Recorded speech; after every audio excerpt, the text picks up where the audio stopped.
जय हिंद दोस्तों, एक बार फिर से आपका अपने YouTube चैनल ज्ञान एकेडमिक प्रयागराज में हार्दिक स्वागत एवं अभिनंदन है। मैं आत्मा सिंह आपका हार्दिक स्वागत करता हूं। दोस्तों, मैंने आपके साथ भारत शासन अधिनियम के विषय में चर्चा किया, भारत के संवैधानिक विकास पर चर्चा कर रहा हूं और उसी क्रम में मैंने आपके साथ 1919 के अधिनियम में भी चर्चा किया और आगे जो हम चर्चा करने वाले हैं आपके साथ वो भारत शासन अधिनियम 1919 के विषय में हम चर्चा करेंगे। आप लोगों को पता होगा भारत शासन अधिनियम 1919 बहुत ब्रॉड अधिनियम है, बहुत विशाल अधिनियम है और आप लोगों को पता होगा इसी अधिनियम के तहत भारत में उत्तरदायी शासन की नींव पड़ती है या उत्तरदायी शासन की नींव डाली जाती है। आखिर क्या क्रम रहा, घटनाक्रम रहा, उस घटनाक्रम को हम एक एक करके एनालिसिस करेंगे आपके साथ और उसी घटनाक्रम के विषय में चर्चा करते हुए आगे बढ़ते जाएंगे और आगे हम अधिनियम को देखते जाएंगे। चलिए हम बात करते हैं भारत शासन अधिनियम 1919 के विषय में। भारत शासन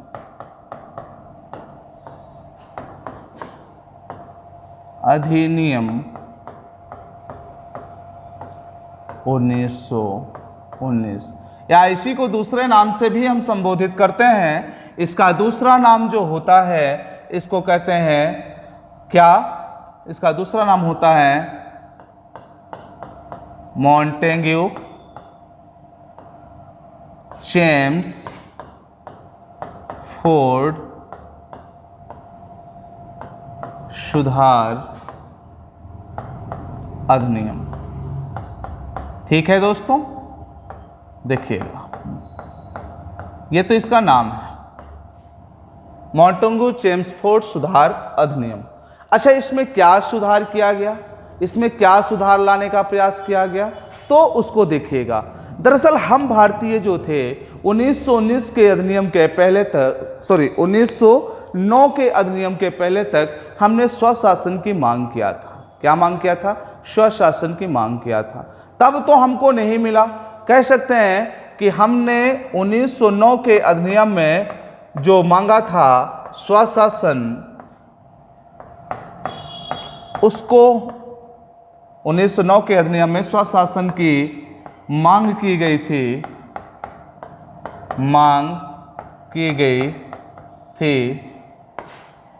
वह नहीं मिली। अब देखो, अंग्रेजों को ये नहीं पता था कि आगे हम स्वशासन देने के लिए खुद आग्रह करेंगे भारतीयों से कि हम आपको स्वशासन देने के लिए तैयार हैं, क्योंकि भविष्य किसी को नहीं पता होता, भविष्य में क्या होने वाला है, क्या घटने वाला है, किस क्रम में होने वाला है, कुछ नहीं पता होता। देखिए क्या होता है इसके बाद, जब 1909 के अधिनियम में मुस्लिमों के लिए पृथक निर्वाचन मंडल दे दिया गया, तो यह सांप्रदायिक आधार पर जो बंटवारा किया अंग्रेजों ने, कहीं ना कहीं चाहे वो कांग्रेस रही हो या मुस्लिम लीग रही हो, उनके सभी लोगों को प्रभावित किया। तो सन 1616 ईस्वी में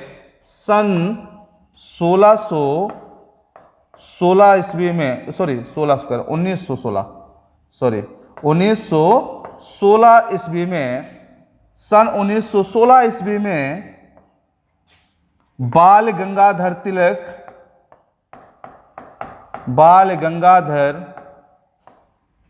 तिलक जी के प्रयासों से, देखिएगा इस घटनाक्रम को आपको मैं बता देता हूं। दरअसल क्या हुआ था, इसमें बाल गंगाधर तिलक जी जेल से छूट करके आए थे और छूट के आने के बाद इन्होंने क्या किया कि बाल गंगाधर तिलक जी ने जब देखा कि हिंदू और मुस्लिमों में सांप्रदायिकता को लेकर के अंग्रेजों ने बंटवारा कर दिया, तो इन्होंने इन दोनों पक्षों को आपस में मिलाने का प्रयास किया। तो देखिएगा सन 1916 ईस्वी में बाल गंगाधर तिलक जी के प्रयासों से मुस्लिम लीग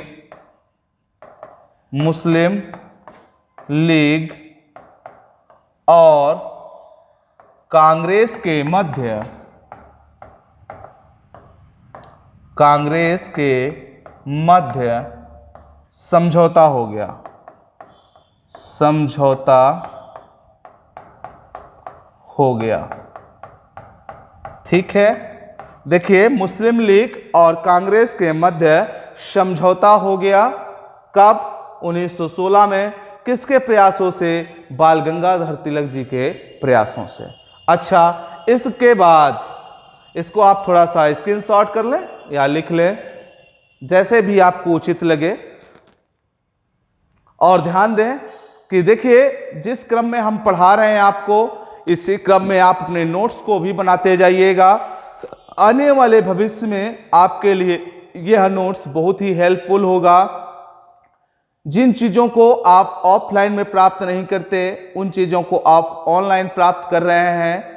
इसीलिए हम आप सभी लोगों से ये कहना चाहेंगे कि आप लोग YouTube का फ़ायदा उठाएं और इसमें से प्राप्त होने वाले जो भी आपको मटेरियल हैं उनको आप घर बैठे इस कोरोना महामारी के पीरियड में आप नोट्स बनाएं और अपनी स्टडी को बेहतर करें। और मैं गारंटी लेता हूं कि आप इसी मटेरियल से ही आप अपने एग्ज़ाम क्लियर कर जाएंगे। कोई सा भी एग्ज़ाम हो, चाहे वो RO ARO का हो, UP PSC का हो, SI का हो, क्योंकि SI में भी संविधान पूछा जाता है, तो ध्यान रखें SI वाले भी इस संविधान को क्रमशः पढ़ते चलें। और इसके बाद जो है चाहे UP SSSC जो कंडक्ट करा रही है एग्ज़ाम, उसके लिए हो, सभी एग्जामों के लिए ये हेल्पफुल होगा। और आप लोगों से एक और मेरा विनम्र आग्रह है, आप लोग चैनल को ज़्यादा से ज़्यादा लोगों तक सब्सक्राइब शेयर करें और सब्सक्राइब करवाएं, खुद भी सब्सक्राइब करें और हमारे मोटिवेशन के लिए वीडियो को जरूर लाइक कर दिया करें। इससे क्या होता है, हमें एक मोटिवेशन प्राप्त होता है। ठीक है, तो इतना जरूर करिएगा प्लीज़ दोस्तों, इतना जरूर करिएगा। इससे इसमें आपका कुछ लगता नहीं है, इसमें आपका कुछ खर्च नहीं होता है, तो इतना जरूर करिएगा। चलिए हम अपने टॉपिक पे आते हैं। तो इतना आपने कर लिया इसको, अगर इसको कर लिया हो तो मैं थोड़ा सा आगे बढ़ता हूं। चलिए देखते हैं आगे क्या है कि जब कांग्रेस और मुस्लिम लीग इकट्ठा हो जाते हैं, उसके बाद एक मेसोपोटामिया आयोग का गठन हुआ था। मेसोपोटामिया आयोग का गठन किया गया था, जो अंग्रेजों के शासन प्रशासन के विषय में, जो अंग्रेजों के शासन प्रशासन के विषय में रिपोर्ट देना था। इसको रिपोर्ट देना था, इसको रिपोर्ट देना था। क्या रिपोर्ट देना था? कि क्या उनकी शासन व्यवस्था बेहतर चल रही है कि नहीं चल रही है। तो अब देखिएगा, तो मेसोपोटामिया आयोग ने अपने रिपोर्ट में क्या कहा कि अंग्रेजों के द्वारा जो व्यवस्थाएं की जा रही हैं, अंग्रेजों के द्वारा जो शासन संचालित किया जा रहा है, शासन संचालित किया जा रहा है, संचालित किया जा रहा है, किया जा रहा है, वह एक बेहतर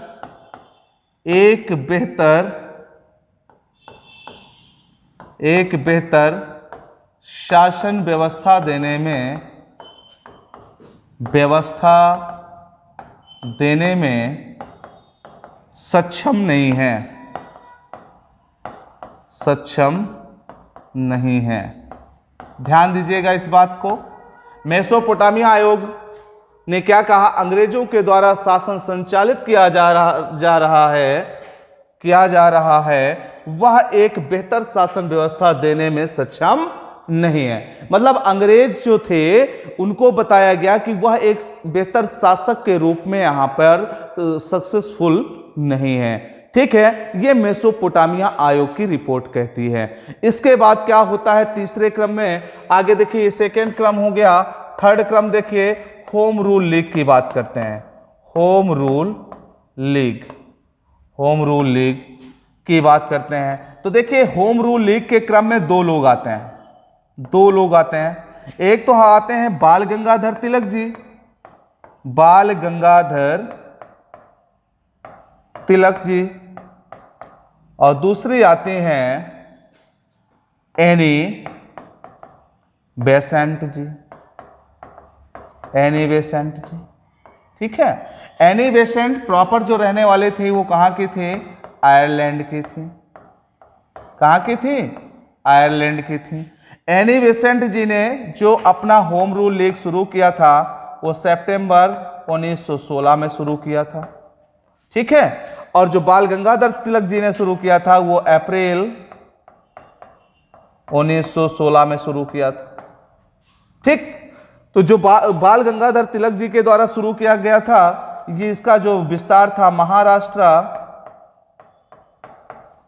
और पूना था। कहा? महाराष्ट्र पूना का क्षेत्र, खासकर पूना इनका हेडक्वार्टर था बाल गंगाधर तिलक जी के होम रूल लीग का। ठीक है, और जो मान्य वो आपकी एनी बेसेंट जी हैं, एनी बेसेंट जी का जो क्षेत्र था वो मेनली मद्रास था, मद्रास और संपूर्ण भारत, संपूर्ण भारत। हेडक्वार्टर इनका मद्रास था। ठीक है, मद्रास तो, और संपूर्ण भारत। देखिए, मद्रास और पूना को छोड़कर बाकी हर जगह जो होम रूल लीग प्रभावी हुआ वो एनी बेसेंट जी का होम रूल लीग पर प्रभावी हुआ। ठीक है, आप देखिएगा यहां पर जो एनी बेसेंट जी हैं इन्होंने होम रूल लीग चलाया, तो एक होम रूल लीग का मतलब क्या होता है इसको देख लीजिएगा। होम रूल लीग का जो मतलब होता है वह यह होता है कि देश की सत्ता आपके पास रहेगी, देश की सत्ता पर आप विराजमान होंगे, आप विराजमान होंगे,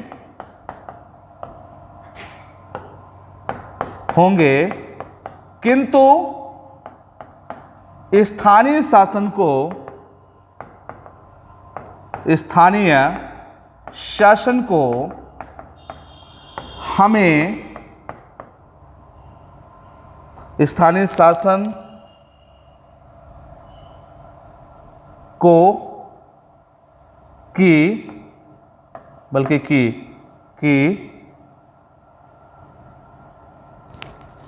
बागडोर हमें दे दी जाए, हमें दे दी जाए। ठीक है, ये होम रूल लीग का मतलब था।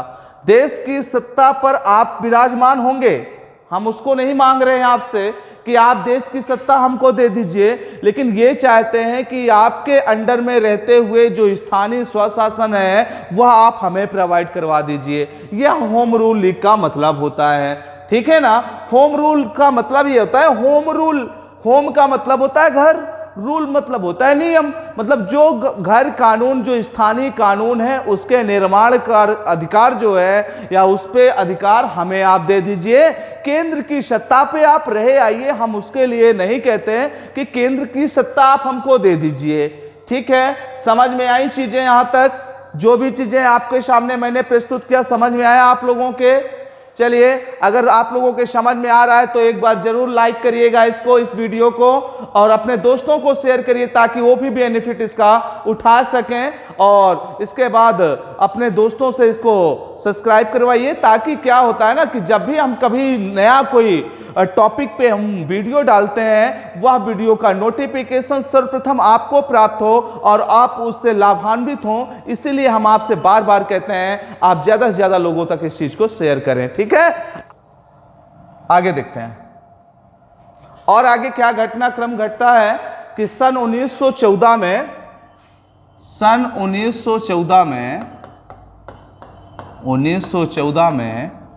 प्रथम विश्व युद्ध शुरू हो जाता है। प्रथम विश्व युद्ध शुरू हो जाता है, प्रथम विश्व युद्ध शुरू हो जाता है। तो सर जी इसका क्या कोरिलेशन है इस अधिनियम के साथ? है भैया, इसका कोरिलेशन है। क्यों? क्योंकि आगे देखेंगे प्रथम विश्व युद्ध जब शुरू हो जाता है तो अंग्रेजों को भारतीयों की मदद चाहिए होता है। अंग्रेज चाहते हैं कि यह भारतीय जो है ये हमारी मदद करें ताकि हम प्रथम विश्व युद्ध को जीत सकें, क्योंकि भारत की पॉपुलेशन भी ज़्यादा थी। और फिर अगर इधर जापान हमारे ऊपर आक्रमण करता है, मतलब हमारे ऊपर नहीं, अंग्रेजों के ऊपर करेगा ना, लेकिन अंग्रेज अगर यहाँ शासन कर रहे हैं तो वो हमारे देश में ही है, तो निश्चित रूप से जापान हमारे ऊपर आक्रमण जैसे करता है। तो वो ये चाह रहे थे अंग्रेज कि अगर भारतीय हमारा सहयोग करेंगे तो हम दूसरे देशों को आसानी से हरा देंगे। तो उन्होंने एक प्रपोजल तैयार किया। उस समय के जो भारत सचिव थे, भारत सचिव कौन थे उस समय के भारत में? उस समय के भारत सचिव थे, भारत सचिव, उनका नाम था, क्या नाम था बताओ, क्या नाम था आप लोग बताओ इसको? उनका नाम था मॉन्टेग्यू। क्या नाम था? मॉन्टेग्यू। मॉन्टेग्यू ने इस विश्व युद्ध को मद्देनजर रखते हुए एक प्रपत्र तैयार किया, कह सकते हैं, या एक प्रपोजल तैयार किया। उस प्रपोजल को भारतीयों के सामने रखना चाहा और रखा भी, अंतोगत्वा उसको उन्होंने रखा भी। तो देखिए ये कब रखते हैं इस चीज को, देखिएगा इसको कब रखते हैं? 20 अगस्त 1917 को। कब? 20 अगस्त 1917 को इस प्रपोजल को भारतीयों के सामने रखा जाता है। यही जो प्रपोजल है, इसी प्रपोजल को जो मॉन्टेग्यू के द्वारा लाया गया है, इसी प्रपोजल को जब कब रखा गया? 20 अगस्त 1917 में। मॉन्टेग्यू घोषणा के नाम से जाना जाता है। मॉन्टेग्यू घोषणा के नाम से जाना जाता है। घोषणा के नाम से जाना जाता है।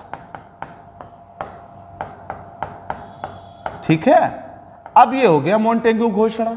अब जो मॉन्टेग्यू साहब हैं, जो भारत सचिव हैं, यह भारत आते हैं। कहां आते हैं? भारत। अभी तो ब्रिटेन में ही थे ये भाई साहब जो भारत सचिव हैं। अब जब ये भारत आए तो भारत आने के बाद शिमला जाते हैं। कहां जाते हैं ये?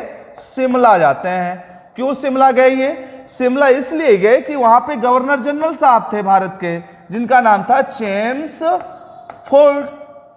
ठीक है, जेम्स फोर्ड साहब थे और बहुत सारे इनके नेता थे, बहुत सारे नेता थे। जेम्स फोर्ड साहब थे और इनके बहुत सारे नेता थे। इनसे इन्होंने बातें किया मॉन्टेग्यू साहब ने, और उन्होंने कहा ये सुधार संबंधित हम बातें लाए हैं और इस चीज को लागू करवाइए।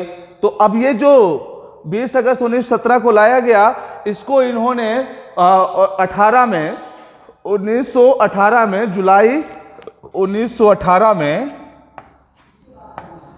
जुलाई 1918 में सबके सामने प्रस्तुत किया।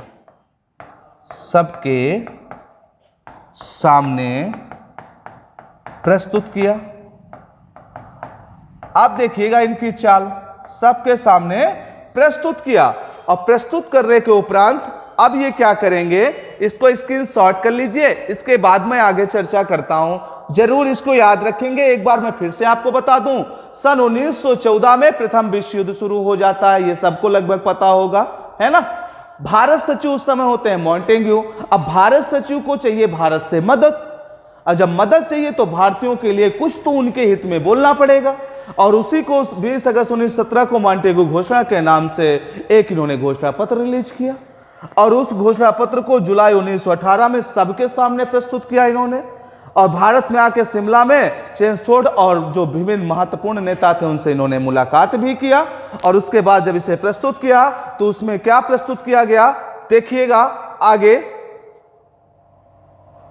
इसको प्रस्तुत किया, अब आगे देखते हैं। देखिए, जब इसको प्रस्तुत किया तो इसमें इन्होंने सर्वप्रथम क्या बात किया था कि हम भारतीयों को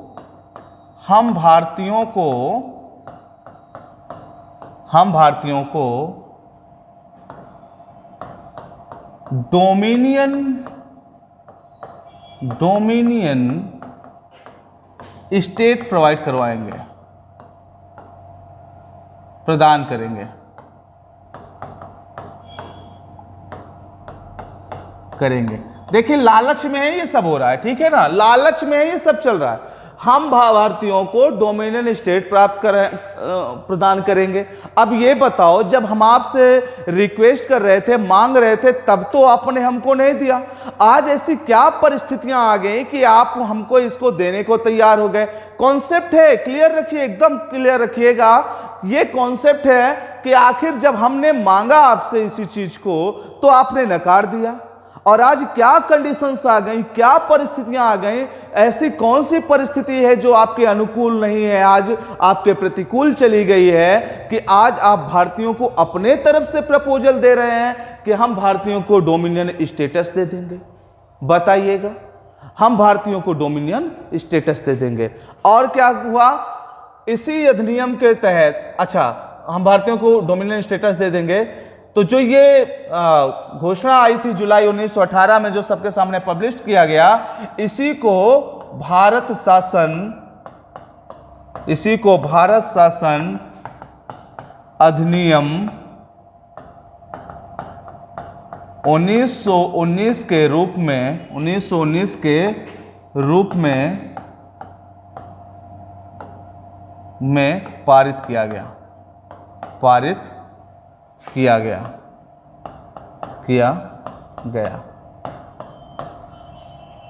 ठीक है, जो घोषणा आई थी उसी को भारत शासन अधिनियम 1919 के रूप में पारित किया गया।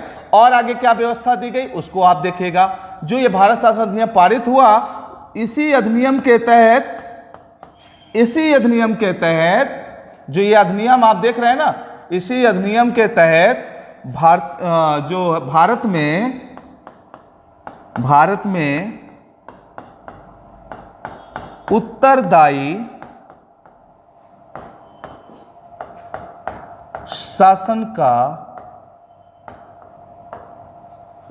शासन का प्रारंभ किया गया।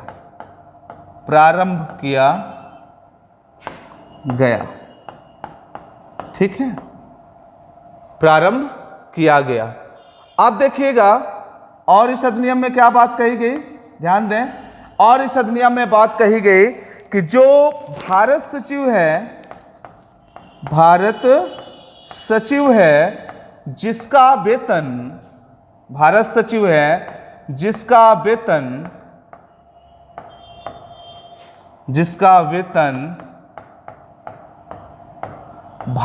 निधि से दिया जाता था, निधि से दिया जाता था,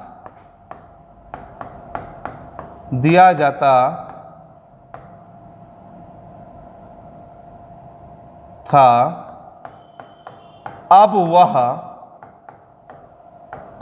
वह ब्रिटिश निधि से दिया जाएगा। ब्रिटिश निधि से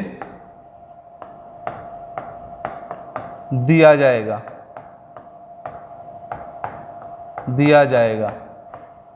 ठीक है, भारत सचिव जिसका वेतन भारतीय निधि से दिया जाता था, अब वह ब्रिटिश निधि से दिया जाएगा। इसी अधिनियम के तहत यह व्यवस्था दी गई। ठीक है, इसको नोट डाउन करें या स्क्रीनशॉट कर लें, इसको स्क्रीनशॉट करें। चलिए अब आगे बढ़ते हैं। बिल्कुल, अब आगे बढ़ते हैं। जब उनका वेतन इसमें से दिया गया, और देखिएगा भारत परिषद जो थी, अगला पॉइंट है, भारत परिषद जो थी उसमें सदस्यों की संख्या जो थी, सदस्यों की जो संख्या थी, वह न्यूनतम कितना थी, न्यूनतम 8, अधिकतम 12। कितना? न्यूनतम 8 और अधिकतम 12 थी। ठीक है, और जो भारत सचिव हैं, भारत सचिव इसी अधिनियम की घटनाक्रम है, चल रहे हैं। भारत सचिव की मदद के लिए एक हाई कमिश्नर के पद को सृजित किया गया या उसके सहायता के लिए एक हाई कमिश्नर को नियुक्त किया गया। ध्यान दीजिएगा, भारत परिषद सदस्यों की संख्या न्यूनतम 8 थी, अधिकतम 12 थी, और भारत सचिव जो था, भारत सचिव की मदद के लिए एक हाई कमिश्नर के पद को सृजित किया गया। और इसके बाद जो है इसी अधिनियम के द्वारा, देखिए इसी अधिनियम के द्वारा, आगे देखें, इसी अधिनियम के द्वारा, इसी अधिनियम के द्वारा प्रत्यक्ष निर्वाचन प्रणाली को स्वीकार कर लिया गया, स्वीकार कर लिया गया। क्लियर है?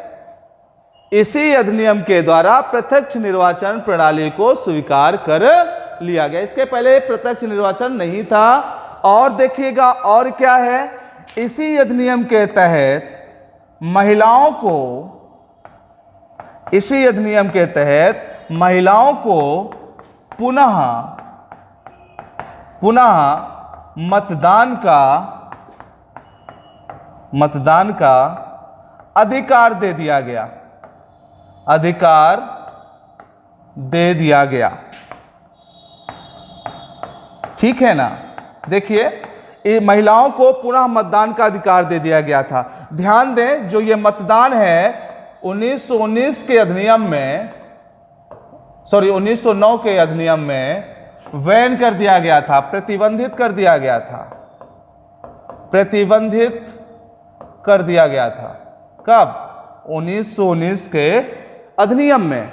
और पुनः 1909 के अधिनियम में इसको प्रतिबंधित कर दिया गया था, और 1919 के अधिनियम में इसको पुनः मतदान का अधिकार महिलाओं को दे दिया गया। चलिए इसको स्क्रीनशॉट कर लें, स्क्रीनशॉट करें, फिर हम आगे बात करते हैं इस पे। स्क्रीनशॉट कर लीजिए।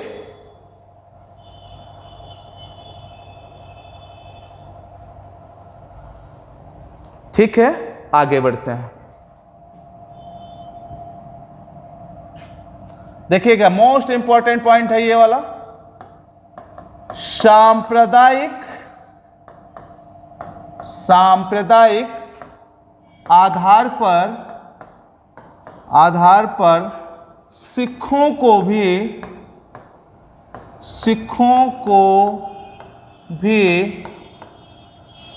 सांप्रदायिक आधार पर सिखों को भी पृथक निर्वाचन का अधिकार दे दिया गया, अधिकार दे दिया गया। ठीक है, आप देखिए 1909 की जो ये पृथक निर्वाचन मंडल की बात करें तो 1909 के अधिनियम में आपने देखा है, 1909 के अधिनियम में मुस्लिमों को मिला था, ये मुस्लिमों को पृथक निर्वाचन मंडल मिला था, मुस्लिमों को दिया गया था। और 1919 के अधिनियम में सिखों को भी पृथक निर्वाचन मंडल दे दिया गया। तो इससे आप देख पा रहे हैं कि अंग्रेजों की जो नियति है या नीति है कि फूट डालो और राज करो, वह बहुत अच्छे से यहां फल फूल रही है। पहले उन्होंने मुस्लिम भाइयों को हमसे अलग किया, अब उन्होंने जो एक और संप्रदाय था सिख संप्रदाय, उसको भी हमसे अलग कर दिया। तो कहीं ना कहीं जो उनकी नीति है वो अच्छे से यहां पर सुचारू रूप से चल पा रही है। ठीक है, देखिए 1909 के अधिनियम में क्या हुआ था, मुस्लिमों को पृथक निर्वाचन मंडल दिया गया था, और 1919 के अधिनियम में क्या हुआ कि सिखों को भी पृथक निर्वाचन मंडल दे दिया गया। ठीक है, अब आगे देखते हैं। इसी के बाद केंद्र में द्विसदनात्मक विधायिका की स्थापना की गई। केंद्र में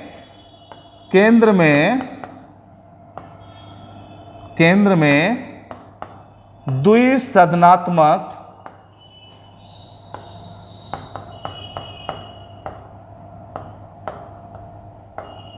विधायिका की स्थापना की गई। विधायिका की स्थापना की गई।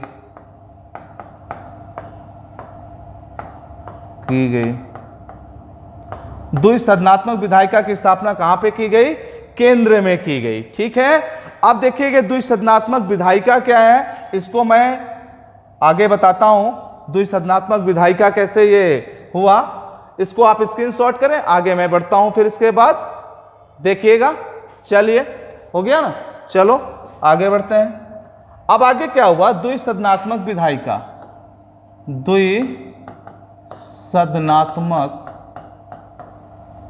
विधायिका।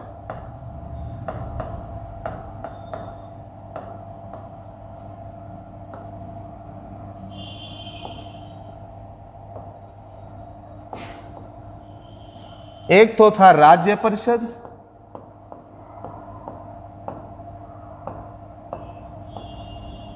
और दूसरा था विधान परिषद।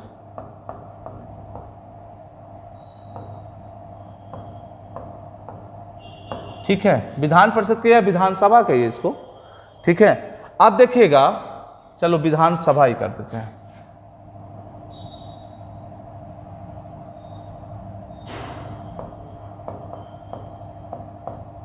ठीक है, विधानसभा। राज्य परिषद में सदस्यों की संख्या 60 थी, विधानसभा में सदस्यों की संख्या 145 थी। कितना कितना? राज्य परिषद में सदस्यों की संख्या 60 थी और विधानसभा में सदस्यों की संख्या 145 थी। 60 में से 34 निर्वाचित होते थे, 60 में से 34 निर्वाचित और 26 मनोनीत होते थे, मनोनीत होते थे। देखिएगा, राज्य परिषद में 34, कहीं ना कहीं निर्वाचन की पद्धति आने से यहाँ पे निर्वाचित सदस्यों की संख्या में ग्रोथ हो रही है और जो मनोनीत सदस्यों की संख्या है उसमें लगातार कमी आ रही है। तो देखिए, 34 निर्वाचित सदस्य और 26 मनोनीत सदस्य, ये राज्य परिषद की कंडीशन है। और उसके बाद इन 34 सदस्यों में से 20 साधारण, ध्यान दीजिएगा, इन 34 सदस्यों में से 20 साधारण क्षेत्रों से चुन के आते थे। ठीक है, 10 मुस्लिम भाई होते थे। ठीक, 3 यूरोपियन होते थे, 3 यूरोपियन और 1 होते थे सिख। देखिएगा इसको, 20 साधारण क्षेत्र से निर्वाचित होके आते थे, 10 मुस्लिम क्षेत्र से आते थे, 3 यूरोपियन क्षेत्र से आते थे, 1 सिख भाई हुआ करते थे। और आगे देखेंगे, आगे देखिएगा, जो मनोनीत हैं, मनोनीत सदस्यों की संख्या है, इसमें देखेंगे 19 सदस्य जो होते थे वो सरकारी होते थे। कितने? 19 सदस्य जो होते थे वो सरकारी होते थे और 7 सदस्य जो होते थे सदस्य वो गैर सरकारी होते थे, गैर सरकारी। अच्छे से इसको क्लियर कर लीजिएगा। राज्य परिषद में सदस्यों की संख्या कुल 60 होती थी, जिसमें 34 निर्वाचित और 26 मनोनीत हुआ करते थे। ठीक है, 34 निर्वाचित सदस्यों में से 20 जो सदस्य हैं, जो 20 सदस्य होते थे वो साधारण क्षेत्रों से चुने जाते थे। 10 सदस्य ऐसे होते थे जो सांप्रदायिक क्षेत्र जो होते थे, जहाँ पे मुस्लिम बाहुल्य होते थे, तो 10 मुस्लिम सदस्य चुने जाते थे, 3 यूरोपियन सदस्य चुने जाते थे और 1 सिख सदस्य चुना जाने लगा यहाँ पे। ठीक है, 26 मनोनीत सदस्यों में से 19 सरकारी और 7 सदस्य गैर सरकारी चुने जाते थे। अब इसके बाद हम आगे आपके साथ चर्चा करते हैं कि 145 सदस्यों में से कितने कितने थे। तो यहाँ पर 145 में भी इसके 2 पार्ट होंगे। पहले आप इसको नोट करें या स्क्रीनशॉट करें, फिर मैं आगे 145 को भी डिवाइड कर देता हूँ। करिएगा इसको, हो जाए तो हमें आप बताएं।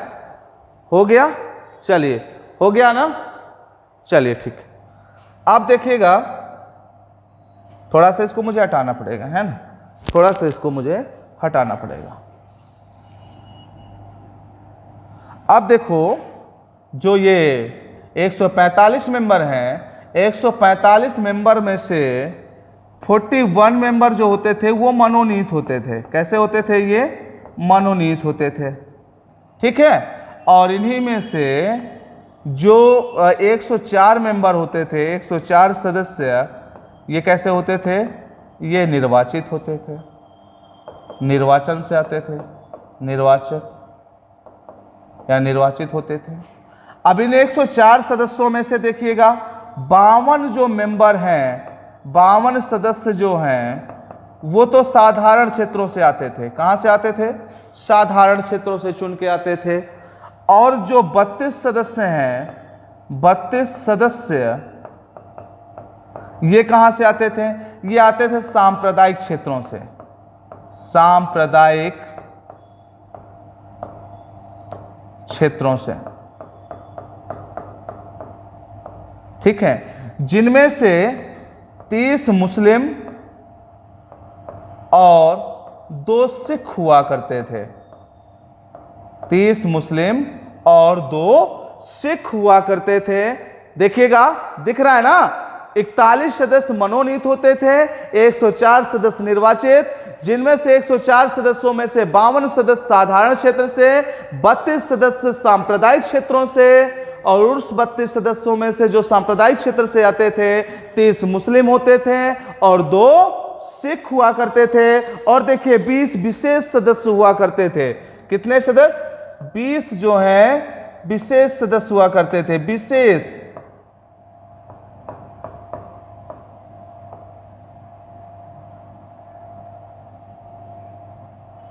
बीस जो है, लिख देता हूं यहां पे, 20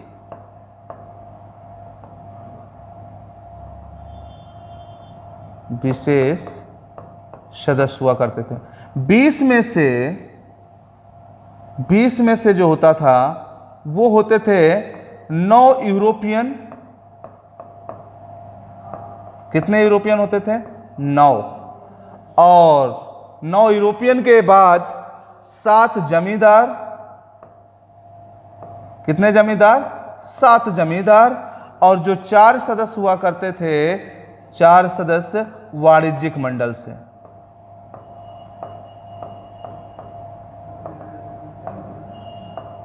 ठीक है, देखिएगा 104 सदस्यों को डिस्ट्रीब्यूट किया गया। 52 सदस्य साधारण क्षेत्र से, 32 सदस्य सांप्रदायिक क्षेत्रों से।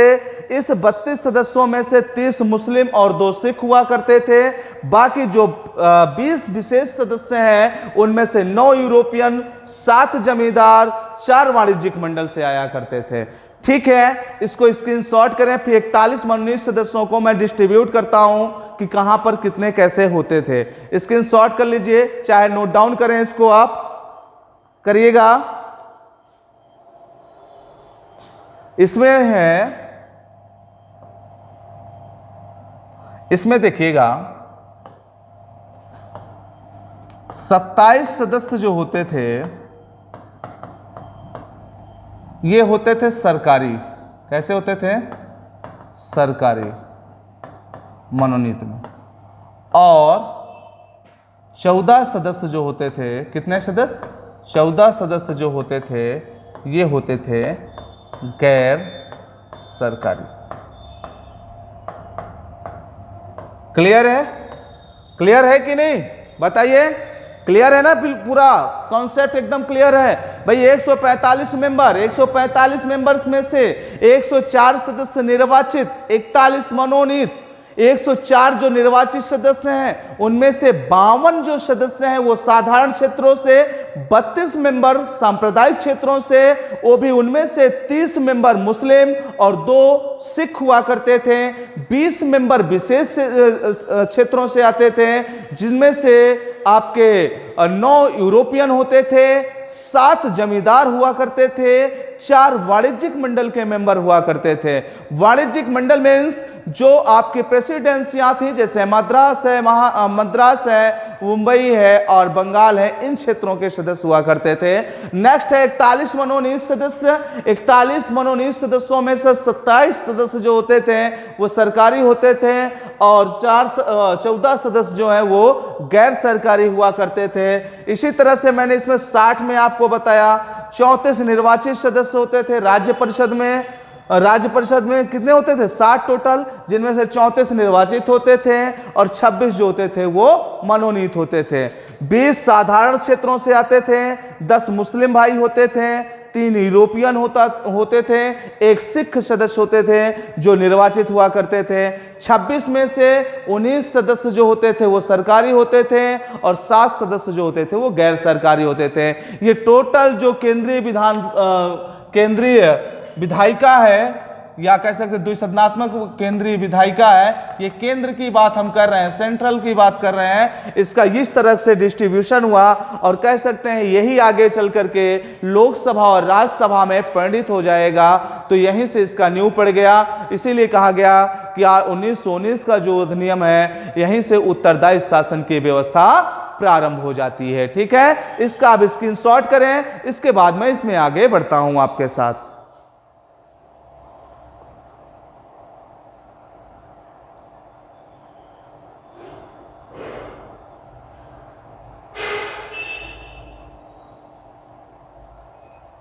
चलिए, हो गया, अब आगे बढ़ते हैं।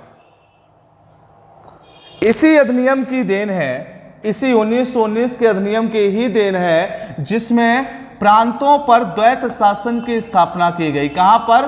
प्रांतों पर द्वैत शासन की स्थापना की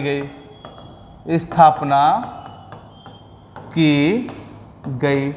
अब आप लोग देखेंगे कि द्वैत शासन क्या होता है। इसको मैं अभी आपको क्लियर करता हूं, इसके विषय में आपको बताता हूं द्वैत शासन। लेकिन इसके पहले मेरा एक आपसे प्रश्न है कि द्वैत शासन के जनक कौन है? इसको आप कमेंट बॉक्स पे जरूर बताइएगा, जरूर भेजिएगा। मैं इंतजार करूंगा आपके कमेंट्स का कि आपने क्या जवाब दिया है, द्वैत शासन के जनक कौन है। ठीक है, तो देखिएगा, द्वैत शासन व्यवस्था का मतलब यह था सीधे तौर पे कि यहां पर दोहरी शासन व्यवस्था थी। एक तो गवर्नर हुआ करता था।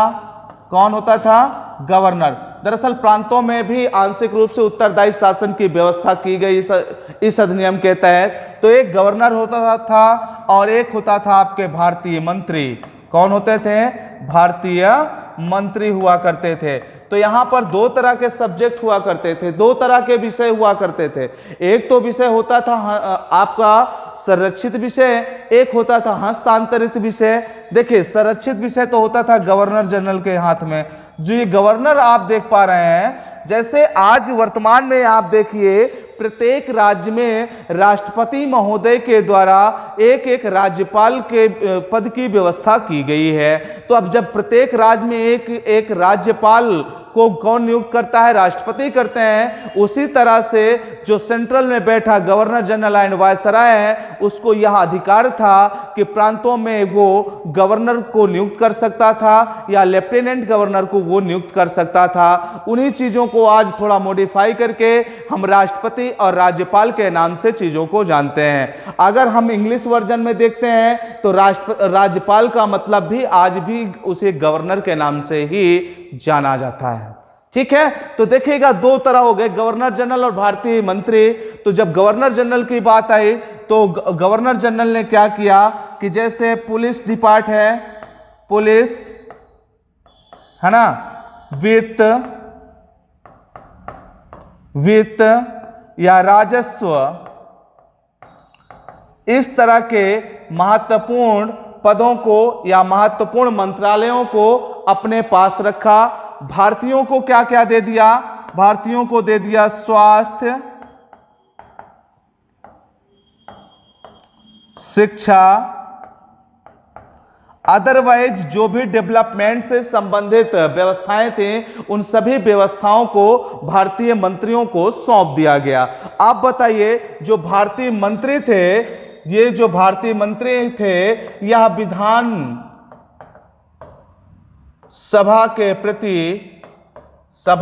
प्रति उत्तरदायी थे। ध्यान दीजिएगा, उत्तरदायी थे।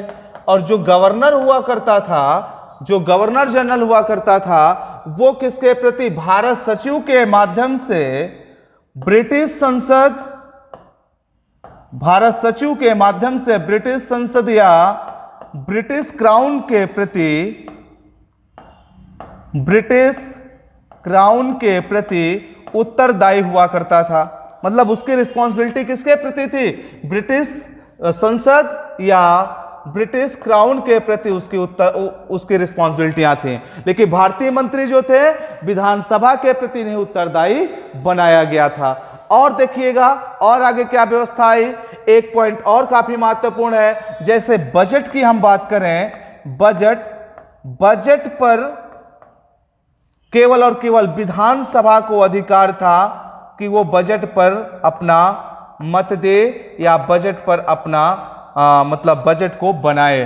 तो विधानसभा को ही इसमें रिस्पॉन्सिबल माना गया है। जैसे वर्तमान में लोकसभा को रिस्पॉन्सिबल माना जाता है बजट के लिए, इसी तरह से उस समय भी बजट के लिए विधानसभा को रिस्पॉन्सिबल माना जाता था। ठीक है। और इसमें और कुछ व्यवस्थाएं आई, जैसे कहा गया बजट में लोकहित के मामलों में अदरवाइज कोई अनुपूरक प्रश्न पूछना है भारतीयों को, तो वह इनसे प्रश्न कर सकते थे। लेकिन वही चीजें जो पुरानी थी वही यहां पर भी है कि रिस्पॉन्सिबिलिटियां तो इतनी सारी दे दिया गया, लेकिन कभी भी उन लोगों को मतदान करने का अधिकार नहीं दिया गया, जो कि वो अधिकार पाने के बाद भी अधिकार विहीन की तरह अपना रहे उस टाइम पे या जीवन यापन करते रहे। ठीक है। तो बजट हो गया, विधानसभा महत्वपूर्ण होती थी, जैसे आज वर्तमान में लोकसभा महत्वपूर्ण होती है। अगर स्टेट में आप चले जाओ तो भी विधानसभा महत्वपूर्ण होती है, और तो इसी वजह से बजट पे उनका अधिकार हुआ करता था। इसको आप एक बार स्क्रीनशॉट करें, इसके बाद हम आगे बढ़े। तो आपसे प्रश्न पूछा जाए, प्रांतों में द्वैध शासन की स्थापना किस अधिनियम के तहत हुई है? तो 1919 के अधिनियम के तहत हुई है। एक बार प्रश्न को फिर से मैं क्लियर कर दूं, द्वैध शासन का जनक कौन है? इसको आप कमेंट बॉक्स में बताइएगा। मैं आपके कमेंट्स का बेसब्री से इंतजार करूंगा और उसमें देखूंगा कि किन किन लोगों ने इसका बेहतर जवाब दिया है। ठीक है। अब इसको आप स्क्रीनशॉट करें, इसके बाद मैं आगे बढ़ता हूं आपके साथ।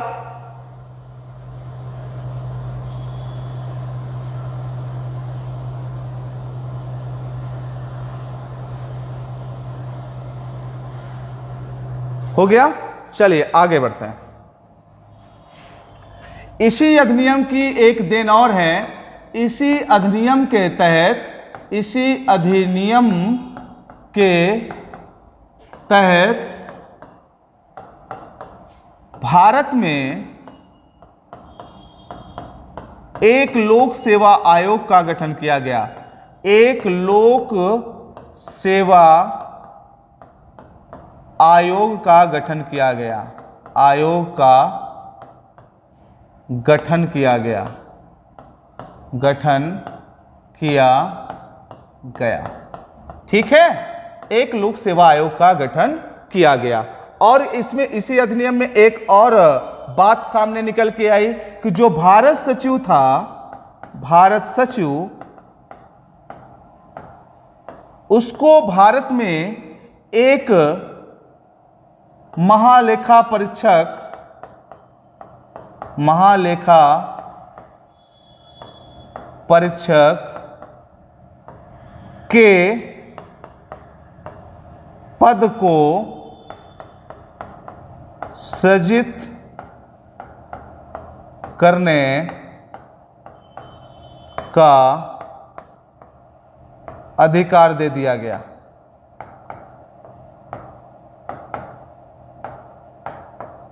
ठीक है। देखिए, इसी अधिनियम के तहत भारत में एक लोक सेवा आयोग का गठन किया गया और जो भारत सचिव था उसको भारत में एक महालेखा परीक्षक के पद को सृजित करने का अधिकार दे दिया गया।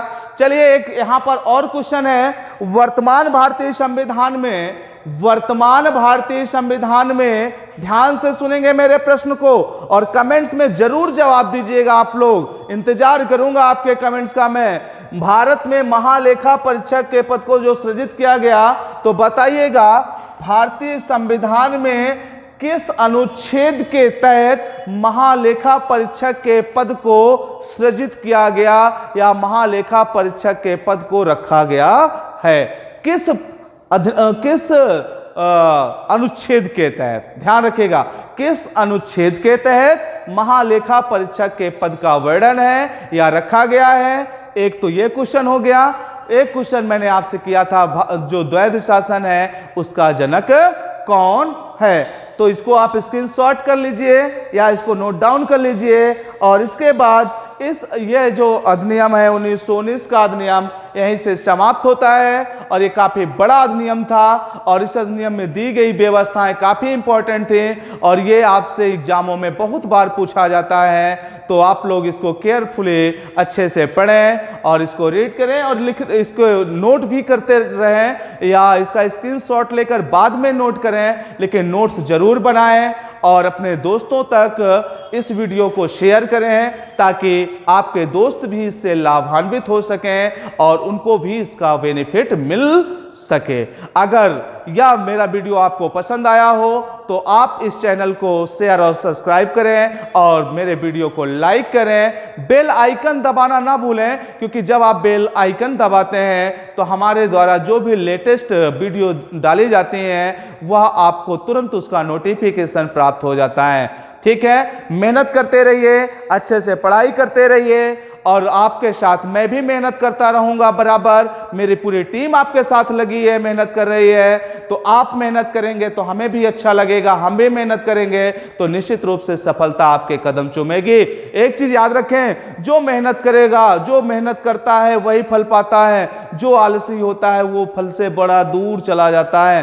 तो याद रखें, अभी नहीं तो कभी नहीं। और इसी के साथ आज का लेक्चर यहीं पे समाप्त करते हैं। नेक्स्ट क्लास में मैं आपके साथ इसके आगे डिस्कशन करूंगा। तब तक के लिए जय हिंद।